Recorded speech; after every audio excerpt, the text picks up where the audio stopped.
بسم اللہ الرحمن الرحیم، السلام علیکم۔ میں اسد اللہ خان ہوں۔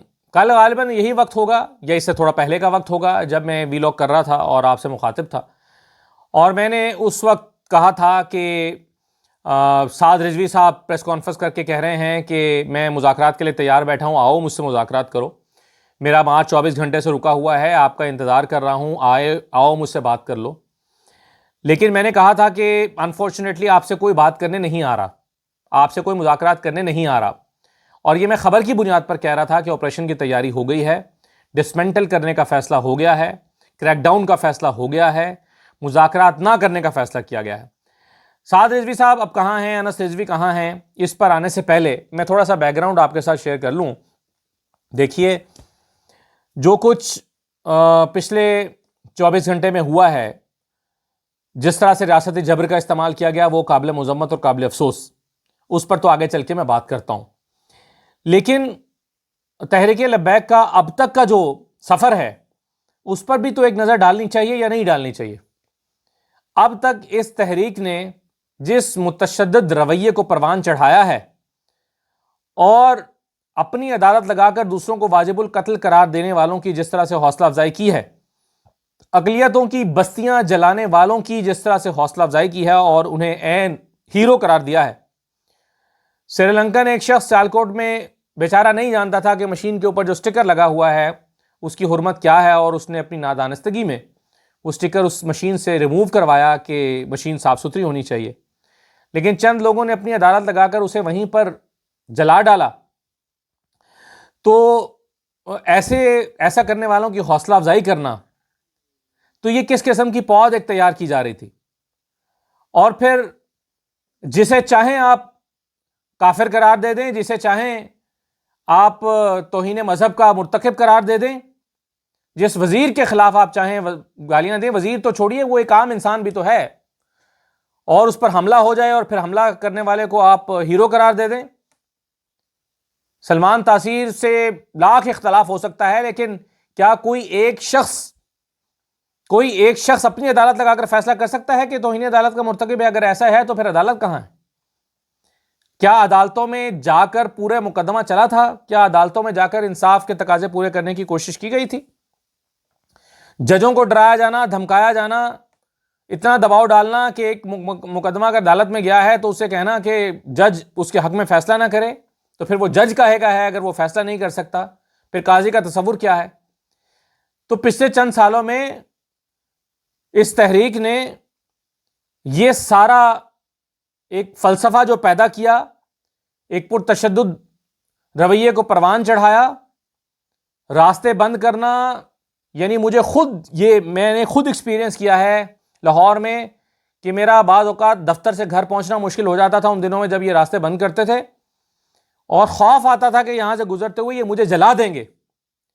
ایک شہری اگر خوف کا شکار ہو جائے کہ مجھے یہاں سے گزرنے کی کوشش میں یہ مجھے توہین مذہب کا مرتکب قرار دے کہ ہم تو مذہب کے لیے دیکھو نکلے ہیں اور یہ ہماری مخالفت کر رہا ہے تو کہیں جلا نہ دیں، تو اس طرح کا خوف اگر لوگوں کے دلوں میں پیدا ہو جائے تو آپ سوچئے کہ اس سے خیر کی توقع کیسے کی جا سکتی ہے۔ تو اگرچہ ہماری ریاست کے بہت سارے پرابلمز رہے ہیں کہ آپ نے لوگوں کو بنایا، تنظیموں کو اپنے مقاصد کے لیے پروان چڑھایا، پھر انہیں بعد میں کالعدم قرار دیا اور شیڈول 4 میں ڈالا، اور بعد میں پتا چلا کہ وہ لوگ اب قابو نہیں آ رہے۔ ایسی بہت ساری تنظیمیں جنوبی پنجاب میں بنائی گئیں، کبھی لشکر کے نام سے، کبھی سپاہ کے نام سے، کبھی کسی نام سے، کبھی کسی نام سے، ان سے سیاسی فائدے اٹھائے گئے۔ اس تحریک کو بھی اس لیے تھپکی دی گئی تھی کہ یہ ہر حلقے میں 14-15 ہزار ووٹ توڑے گا اور الیکشن نتائج پر اثر انداز ہوگا۔ اپنے مقاصد کے لیے ان کو بنایا، پروان چڑھایا، اور جب یہ لوگوں کی جان و مال سے کھیلنے لگے، پرتشدد رویے کے مالک بن گئے، تو آج انہیں ڈسمنٹل کرنا خیال آ رہا ہے۔ چلیے ٹھیک ہے، دیر آئے درست آئے، لیکن ڈسمنٹل کرنے کا طریقہ کار کیا ہوتا ہے؟ ریاست اپنی ریٹ کو اسٹیبلش کرنے کے لیے کیا یہ ضروری ہے کہ گولیاں برسا کر چند لوگوں کو یا چند درجن لوگوں کو مارے اور پھر اپنا رعب پیدا کرے؟ کوئی اور طریقہ بھی ہو سکتا تھا۔ یہ بھی تو ہو سکتا تھا کہ کل رات واقعی وہ معاہدہ جو سعد صاحب چاہتے تھے وہ معاہدہ ہو جاتا۔ وہ تو ایک جھوٹا سچا معاہدہ مانگ رہے تھے تاکہ ایک فیس سیونگ مل جائے۔ وہ تو چاہتے تھے آؤ مجھ سے کوئی جھوٹا وعدہ کر لو، مجھے پتہ ہے کہ جھوٹا ہوگا مگر میں چلو یہاں سے چلا جاؤں گا. لیکن وہ جھوٹا وعدہ بھی ان سے نہیں کیا گیا، حالانکہ ہو سکتا تھا کہ جھوٹا وعدہ کر کے ان کو پہلے منتشر کیا جاتا، لوگ گھروں کو جاتے، پھر آپ کریک ڈاؤن کرتے، لیڈرشپ کو اٹھاتے، گرفتار کرتے، مقدمات بناتے، کئی طریقے ہو سکتے تھے. لیکن ایک غیر مشتعل ہجوم جو بیٹھا ہوا تھا اس پر گولیاں برسا دینا اور پھر وہ گلیوں میں بھاگے اور اس کے پیچھے جا کے گولیاں برسانا، ریاست نے شاید یہ پیغام دینے کی کوشش کی ہے کہ اس طرح کا جتھا قابل قبول نہیں ہے، اور زیادہ ایگریشن کے ساتھ یہ پیغام دیا ہے. لیکن اس سے نقصان یہ ہوا ہے کہ کئی ایسے لوگوں کی جانیں گئی ہیں جو شاید بندوق چلانا بھی نہیں جانتے ہوں گے. اگرچہ اس میں بہت ہی افسوسناک واقعہ یہ بھی ہوا کہ ایس ایچ او شہزاد کو انہوں نے وہ بھی شہید ہوئے، جامِ شہادت نوش کیا ان دا لائن آف ڈیوٹی، بہت ہی افسوسناک ہے. لیکن میں سمجھتا ہوں کہ اس تحریک کو یہاں تک لانا، بنانا، پروان چڑھانا، یہ آج تک اسی رویے پر پروان چڑھ رہی تھی اور ریاست ان کو برداشت کرتی رہی اور بننے دیتی رہی اور پھر اپنے سیاسی فائدے کے لیے ان کو استعمال کیا جاتا رہا. آج ڈسمنٹل کرنے کا خیال آیا ہے تو وہ بھی بھونڈے طریقے سے کیا گیا. تحریک انصاف جو تحریک لبیک کی حمایت اس وقت کر رہی ہے، جہاں تک میرا اندازہ ہے تحریک لبیک کے فلسفے کی حمایت پی ٹی آئی نہیں کر رہی، ان کے خلاف ریاستی جبر کی مذمت کر رہی ہے. اس کا مطلب یہ نہیں ہے کہ یہ جو تحریک لبیک ہے یہ جو کر رہی تھی ٹھیک کر رہی تھی اور انہیں کرنے دینا چاہیے تھا. اگرچہ ان کا پورا جو اب تک کا پاسٹ ہے وہ قابل مذمت ہے کئی حوالوں سے، اور کسی کو یہ اجازت نہیں دی جا سکتی کہ وہ تنہا حرمت رسول کے ٹھیکیدار بن کے اور دوسروں کو سمجھیں کہ ان کو تو رسول کی حرمت کا خیال نہیں ہے، ہم اکیلے ہی ٹھیکیدار ہیں. کون ہے جو کلمہ گو ہے اور وہ حرمت رسول کا پاسدار نہیں ہے؟ کیا آپ کے علاوہ باقی سب لوگ جو ہے وہ توہین رسالت کے یا توہین مذہب کے مرتکب ہوتے ہیں، سوائے ان کے جو آپ کے ساتھی ہیں یا آپ کے ساتھ ہیں، اور آپ جس کو چاہیں گے واجب القتل قرار دے دیں گے؟ اتنے طاقتور ہو جائیں گے، ججوں پر دباؤ ڈالیں گے، ریاست پر دباؤ ڈالیں گے. ایک شخص پر اگر آپ فتویٰ نکال دیں گے تو اس کو گرفتار کر کے اندر رکھنا پڑے گا یا اس کو حفاظتی تحویل میں لینا پڑے گا، ورنہ ڈر ہوگا کہ آپ اسے مار دیں گے. آسیہ بی بی کو جیل میں ڈالنا پڑے گا، پھر اس کو اٹھا کر ملک سے باہر بھیجنا پڑے گا، کیونکہ اس کی جان یہاں پر محفوظ نہیں ہے آپ کے ہاتھوں میں. آپ سے مراد یہ ہے کہ آپ جیسا نظریہ رکھنے والے لوگوں کے ہاتھوں میں. تو جب ایک عدالت فرض کیجیے ایک فیصلہ دیتی ہے اور وہ غلط فیصلہ دے دیتی ہے تو وہ عدالت اللہ کے ہاں پھر جواب دے. ایک قاضی نے فیصلہ دیا کہ آسیہ بے قصور ہے اور وہ غلط فیصلہ دیا تو پھر وہ جج جو ہے وہ اللہ کے ہاں جواب دے. وہ اللہ اور اس کا معاملہ ہے. پھر وہ جج تھا، اس نے اپنی دانش میں فیصلہ دیا، اگر غلط ہے یہ نہیں ہو سکتا کہ اس عدالت کے جواب میں آپ بھی عدالت لگائیں اور اتنا خوف پیدا کریں کہ اس کو راتوں رات باہر بھیجنا پڑے کیونکہ اس کی جان یہاں پر محفوظ نہیں ہے. اس طرح کی سوسائٹی، پرتشدد سوسائٹی تو نہیں پیدا کی جا سکتی. تو لیکن میں پھر بھی کہوں گا کہ جو کچھ ہوا اس کے نتیجے میں وہ ظلم کے زمرے میں آتا ہے، یہ نہیں ہونا چاہیے تھا. اب آ جائیے کہ دونوں بھائی کہاں ہیں. تو سچی بات یہ ہے کہ میں نے بہت سارے لوگوں سے اس پر رابطہ کر کے معلومات لینے کی کوشش کی، حتمی طور پر کسی کو بھی پتہ نہیں ہے کہ یہ بھائی کہاں ہیں. یہ بھی معلوم نہیں ہو سکا کہ حراست میں ہیں، یہ بھی معلوم نہیں ہو سکا کہ زخمی ہیں، یہ بھی معلوم نہیں ہو سکا کہ اگر ان میں سے ایک زخمی ہے تو اس کی حالت کیسی ہے اور وہ کہاں ہے، اور یہ بھی معلوم نہیں ہو سکا کہ اگر یہ دونوں زخمی نہیں ہیں اور حراست میں بھی نہیں ہیں تو اکٹھے ہیں یا الگ الگ ہیں. تو یہ سارے سوالات ہیں، دونوں امکانات ہیں کہ ہو سکتا ہے حراست میں ہوں اور ہو سکتا ہے روپوش ہوں، ہو سکتا ہے کہ حراست میں ہوں اور زخمی ہوں، ہو سکتا ہے کہ زخمی ہوں اور روپوش ہوں، ہو سکتا ہے کہ ان میں سے ایک پکڑا گیا اور ایک نہ پکڑا گیا ہو سکتا ہے کہ ان میں سے ایک زخمی ہو اور ایک صحیح ہو. لیکن حتمی خبر میں نے جتنے لوگوں سے چیک کیا ہے مجھے معلوم نہیں ہو سکی. البتہ غالباً پولیس کا یہ ورژن کہیں پر آیا ہے کہ جی ہمارے پاس نہیں ہے، ہماری حراست میں نہیں ہے، لیکن وہ بھی میں اس کو مصدقہ نہیں ابھی سمجھ رہا کیونکہ کوئی ایسا فگر نہیں دیا گیا. البتہ جو فگر دیا گیا ہے کہ 3 لوگ مارے گئے ہیں تحریک لبیک کے اور ایک راہگیر مارا گیا ہے، 4 لوگوں کی ہلاکت، یہ خبر بھی مجھے، یہ فگر بھی درست معلوم نہیں ہوتا کیونکہ جو ویڈیوز سامنے آئی ہیں اس میں بہرحال وہ مختلف کہانی سنا رہی ہیں. تو یہ نہ ہوا ہوتا تو اچھا تھا، یہاں تک نوبت ہی نہ آئی ہوتی تو اچھا تھا. اور اب اگر دوبارہ اس طرح کے لوگوں کو تھپکی دے کر دوبارہ تیار نہ کیا جائے تو پھر بات سمجھ آتی ہے کہ یہ کیا گیا جو کیا گیا. لیکن انفارچونیٹلی ہماری تاریخ بڑی تلخ ہے. اب آ جائیے کہ یہ جو معاملہ سہیل آفریدی کا ہے جس میں مولانا فضل الرحمان تو بری طرح ایکسپوز ہو گئے. مولانا فضل الرحمان کے بارے میں کہا جاتا ہے کہ نہیں مولانا صاحب جو ہیں، مولانا صاحب تو کم از کم اس غیر آئینی عمل کا حصہ نہیں بن سکتے. وہ تو کہیں گے ہاں بھائی جس کا مینڈیٹ ہے اس کو دو، وہ تو کہیں گے کہ جو جس کی حکومت بنتی ہے جس کا اس کو دو. لیکن نہیں، مولانا فضل الرحمان صاحب نے مایوس کیا. انہوں نے آج اپوزیشن کی جماعتوں کے ساتھ مل کر آج کے انتخاب کو غیر آئینی قرار دیا، اور غیر آئینی قرار دے کر عدالت میں جانے کا فیصلہ کیا کہ ہم سب مل کے عدالت میں جائیں گے.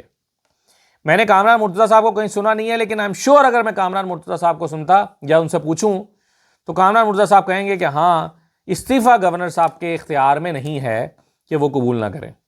یعنی وہ یہ کہیں گے، مجھے لگتا ہے کہ کامران مرتضیٰ کہیں گے کہ جب استعفیٰ دے دیا تو دے دیا، ہو گیا تو ہو گیا. اور دیکھیں جو بڑے بڑے آئینی ماہرین ہیں جو خود پی ٹی آئی مخالف یا نون لیگ کے حامی ہیں، ایسے تجزیہ کار یا قانونی ماہرین وہ جو پی ٹی آئی مخالف مانے جاتے ہیں اس کیمپ کے ہیں، وہ بھی کہہ رہے ہیں کہ بھائی گورنر غیر آئینی اقدام کر رہے ہیں. تو ایسے میں ایک طرف یعنی مولانا فضل الرحمان کو تو چاہیے تھا کہ گورنر کے خلاف کھڑے ہوتے اور کہتے کہ گورنر غیر آئینی اقدام کر رہا ہے، اپنے قانونی ماہرین سے پہلے مشاورت کرتے اور پھر پوچھتے. لیکن انفارچونیٹلی انہوں نے پی ٹی آئی کے خلاف، چیف منسٹر کے انتخاب کے خلاف عدالت جانے کا فیصلہ کیا. میں مثال کے طور پہ آپ کے ساتھ شیئر کرتا ہوں دو لوگوں کی رائے. ایک اشتر صاف صاحب ہیں جو آپ کو پتہ ہے کہ نون لیگ کے اٹارنی جنرل رہے ہیں اور نون لیگ کے بڑے قریبی مانے جاتے ہیں. وہ کہتے ہیں آئین میں آئینی عہدوں کے حوالے سے استعفے کی منظوری کا کوئی تصور نہیں. علی امین نے استعفیٰ دینے کا اعلان کیا، نئے وزیر اعلیٰ کے انتخاب میں ووٹ بھی دیا، اب کوئی ابہام نہیں ہے، سارے عمل میں آئین کی منشا پوری ہوئی. کوئی ابہام دیکھتا ہے تو شاید اس نے آئین نہیں پڑھا. یہ اشتر صاف کہہ رہے ہیں کہ کوئی اگر آئین دیکھتا ہے، کوئی ابہام دیکھتا ہے اس میں تو شاید اس نے آئین نہیں پڑھا.